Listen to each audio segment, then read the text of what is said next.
2.3 is just like 2.1 and 2.2. You're solving equations still, but this one has a little more difficult problems. You're going to have fractions and maybe decimals. And so we're going to teach you how to get rid of those difficult problems and make them a lot simpler. Now we're using the same properties, the addition property of equality, the multiplication property of equality. We still have the same rules, but in this difference, again, we are going to see fractions. So the reason why I waited last time, I just don't want you to think about fractions if you're not going to have to deal with them. So to remove the fractions, we're going to multiply each term by the common denominator. Now, that's going to be the first step. If there are fractions, we're going to get rid of them first, and then we'll do our distributive property, combine all like terms, move variables to one side, numbers to the other, and then eventually solve. So let's go ahead and get started. And our first problem is one with fractions, and you can see that basically everything will have fractions today except for a couple of different solutions that we'll talk about when we get there. So our first one that does have fractions, we have 5 over 2x minus 1 equals 3 over 2x minus 4. So notice that we have two fractions. We have 5 over 2 and 3 over 2. They both have the same denominator. Their common denominator is 2. So what we're going to do is we're going to multiply every single term, not just the ones with fractions, but every single term by the common denominator, 2. So when I multiply this by 2, this by 2, this by 2, and this by 2, what's going to happen is it's going to cancel out on the denominators that actually have fractions. The 2's are canceling. And so I'm only left with 5x. The terms that do not have fractions, you're just multiplying. So I have 2 times negative 1 gives me negative 2. Bring down my equal sign. The fraction one, the 2's are going to cancel, and I'm just left with 3x, and this one I have negative 4 times 2, that gives me negative 8.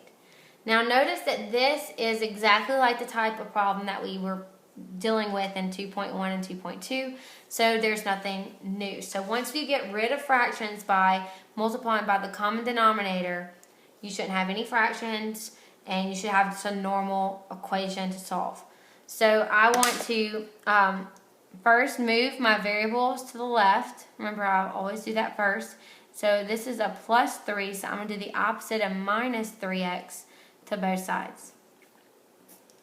So I'm going to have 5x minus 3x, that gives me 2x. Bring down my minus 2, bring down my equal sign, and bring down a negative 8.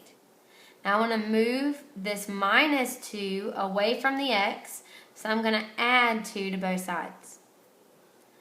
So I have 2x, and I'm going to bring it over here. 2x equals negative 8 plus 2. This gives me a negative 6. Remember, you're subtracting, taking the sign of the bigger number. The bigger number was negative, so my answer is negative. Now I want to divide by whatever's with the x. So the 2, and remember it's the same sign because you want a positive 1. So I have x equals a negative 3. So remember, you want to figure out what the common denominator is, multiply every single term by that common denominator, and then solve the equation. So on number 2, we have 3, 7, and 21. So our common denominator would be, well, something that will go into all of these numbers. Well, 21 won't go into 3, 3 will go into 21, 7 will go into 21, so our common denominator is 21. So I want to multiply every single term by 21. Now the difference between what happened in our last example and this example is we don't just have 21s all the way across. Our only denominator is not just 21. So it's not just going to cancel. This is what we're kind of doing. We're trying to do kind of like a reducing here. We're getting rid of our fractions. So it's kind of like the cross-canceling step we do when we multiply fractions. So I'm going to say 3 will go into 3. And let me see if I can do this with a marker. So 3 will go into 3 one time. 3 will go into 21 7 times. Okay, so the only thing that I have left is 7. For this one, 7 will go into 7 one time. 7 will go to 21 3 times. So you're always going to use the number that's in the denominator to reduce. So whatever that number in the denominator, that's what you're reducing the common denominator by. Now the 21s are going to cancel in this one because it's the same number. So 21 goes into itself one time, it's gone. Now notice that what you have left, you have 7 times my numerator, so 7 times 1 is 7. 3 times 1 will just be 3. Don't forget there's an x here, so it will be 3x. Equals, this is a negative 8. The negative 8, it just comes down because that's the only thing that's left on that last fraction. So this is actually a more difficult type of problem because you had different denominators and you had to reduce. Now let's look at what's left. Once we got rid of all that fraction stuff, let's look at a problem. It's really not that difficult. We have an x by itself.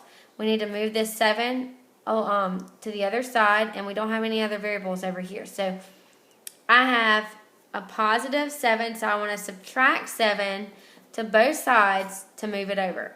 So I have 3x equals the same sign, so I'm going to add and keep the sign. So I'm going to have a negative 15. And I want to move this 3 over, so I'm going to divide both sides by 3. When I do that, I'm going to have x equals negative 5 as my answer. Now remember, you can always check these answers just like you did in the last section. So if you decide that you want to check your answers, go for it.